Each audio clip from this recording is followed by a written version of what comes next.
नमस्कार, मैं doctor Sanjeev from Bharat homeopathy इस वीडियो में आपका स्वागत करता हूँ। आज की इस वीडियो में हम चर्चा करेंगे एक ऐसे टॉपिक के ऊपर जो कि यंगस्टर्स में, हमारी युवा पीढ़ी में बहुत ही इम्पोर्टेंट आ रहा है, बहुत ही उभर के आ रहा है। वो है स्पर्म की प्रॉब्लम्स, स्पर्म की मोटिलिटी, स्पर्म काउंट, उनकी मॉर्फोलॉजी। अब इसके बारे में आपको जानने में बहुत हैरानी होगी कि पिछले 40 सालों में, जब से हमारा विकसित हुआ है देश, पिछले 40 सालों में हमारे स्पर्म में इतनी गिरावट आई है, स्पर्म काउंट में, स्पर्म मोटिलिटी को कह दीजिए। स्टडी के अनुसार माना गया है कि इन 40 सालों में 50 से 60% स्पर्म काउंट में गिरावट देखी गई है। अब जो कपल्स जो मैरिड हैं, जो ग्रोइंग एज में हैं, जो अपने यंगस्टर्स हैं या फिर जो मैरिड हो चुके हैं, उनमें ये स्पर्म पिछले और अभी के मुकाबले इतना कम क्यों है? क्या रीज़न है कि उनकी स्पर्म की मोटिलिटी, स्पर्म काउंट ये कम होता जा रहा है? सबसे पहले देखा जाए तो इसका कारण जो है, जो सामने आ रहा है सबके, वो है हमारा खान पीन। कैसा हम खाना पीना खा रहे हैं, कैसी हम लाइफस्टाइल फॉलो कर रहे हैं। क्योंकि हमारे 40 साल पहले जो लोग जैसा जीवन व्यतीत करते थे, जो रहते थे, उससे मुकाबले अभी जो है वो सब कुछ चेंज हो चुका है। ना ही वैसा नेचर है, ना ही वैसी चीज़ें जो हम कंज्यूम कर रहे हैं वो है, सब में चेंजेस आ चुके हैं। तो यहाँ पर हमें ध्यान रखना है कि कोई भी चीज़ अगर हम कंज्यूम कर रहे हैं, खा रहे हैं, वो हमारी बॉडी में जाके उतना न्यूट्रिशन दे रहा है कि नहीं, जितना उसके ऊपर लिखा गया है या फिर इतना पता है।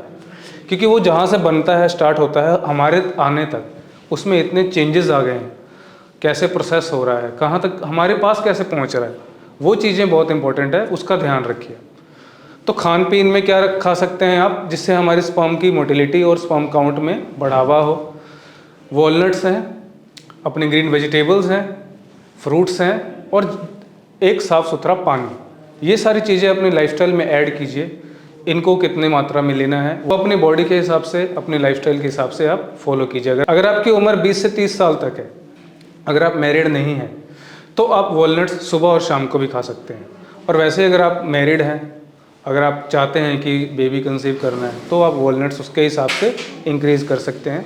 दूसरी बात, अपने डाइट में वेजिटेबल्स और फ्रूट्स को ऐड करना मत भूलिए। ये इम्पोर्टेंट है।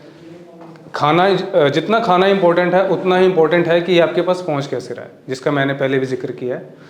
जितने अच्छे और ताज़े फल होंगे, जितने ताज़े फ्रूट्स वेजिटेबल्स होंगे, उतना ही आपके शरीर में उसके विटामिन्स अब्जॉर्ब होंगे अच्छे से। स्पर्म मोटिलिटी और स्पर्म काउंट के ऊपर दूसरी जो कारण है जो इन चीज़ों को नुकसान पहुंचा रही है, वो है हमारा लाइफस्टाइल। आजकल के बिजी जीवन में, बिजी शेड्यूल में हमारी एक्टिविटी कम हो चुकी है। हम जितना फ़ोन के, लैपटॉप्स के करीब आ चुके हैं, हमारी कसरत, वर्कआउट, वो सारा पीछे जा रहा है। वो एक सबसे बड़ा कारण है कि स्पर्म हेल्थ को नुकसान पहुंच रहा है। अपनी बॉडी को एक्टिव रखिए। सुबह से शाम जब भी आपको टाइम मिले, आप वर्कआउट ज़रूर कीजिए, जिससे आपकी बॉडी एक्टिव हो, मेटाबॉलिज्म फास्ट हो, स्पर्म की हेल्थ जो है वो इम्प्रूव हो। इलेक्ट्रॉनिक डिवाइसेस जितने भी आप यूज़ कर रहे हैं, जितना टाइम आप यूज़ कर रहे हैं उस टाइम के बाद उसको अपने शरीर से दूर रखें, क्योंकि हार्मफुल रेडिएशंस जो उनमें से निकल रही है वो आपके बॉडी को कहीं ना कहीं नुकसान पहुंचा रही है, और वो सीधा इम्पैक्ट जाके स्पर्म के ऊपर पड़ता है। इसके बाद मैं ये चीज़ बताना चाहता हूँ कि जितने भी पैक्ड फूड हैं, जितने भी आप चीज़ें ऑलरेडी दुकान से लेके सीधा आप खा रहे हैं, या फिर वो पैक्ड मीट है या पैक्ड फूड है, प्रोसेस्ड मीट है, जितनी भी चीज़ें हैं जो बनी हुई है पहले से, सिर्फ उसको ले आके खाना है उबाल के, या वो चीज़ें आप अवॉइड करेंगे अगर आप स्पर्म की किसी भी प्रॉब्लम से जूझ रहे हैं तो। और वैसे भी वो चीज़ नहीं खानी चाहिए।